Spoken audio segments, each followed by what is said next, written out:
Praise the Lord everyone. Good morning. Today Jesus our fellowship word of God. 1 தெசலோனிக்கேயர் 5ஆம் அதிகாரம் 16-17 வசனம். எப்போதும் சந்தோஷமாயிருங்கள், இடைவிடாமல் ஜெபம் பண்ணுங்கள்.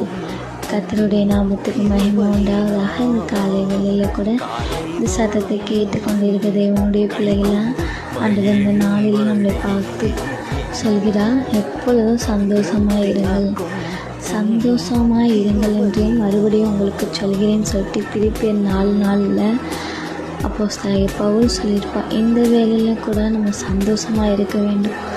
சந்தோஷத்தை இழந்து காணப்படுகிறீங்களா? இயேசுப்பா சொல்கிறாங்க, எப்பொழுதும் நீங்கள் சந்தோஷமாக இருங்க. அது மட்டும் இல்லாமல் இடைவிடாமல் ஜெபம் பண்ணுங்கள். நாளில் நம்மளை பார்த்து ஆண்டவர் சொல்கிறார். கஷ்டங்கள் இருக்கலாம், கவலைகள் இருக்கலாம், போராட்டங்கள் இருக்கலாம். அந்த சூழ்நிலையில் எப்படி சந்தோஷமாக இருக்கிறது? கர்த்தரிடத்தில் மன மகிழ்ச்சியாக இருக்கும்போது, சந்தோஷமாக இருக்கும்போது, சாத்தான் கொண்டு வருகிற எல்லா போராட்டத்தில் இருந்தும் நம்ம ஜெபம் பண்ணி விடுதலை பெற கர்த்தர்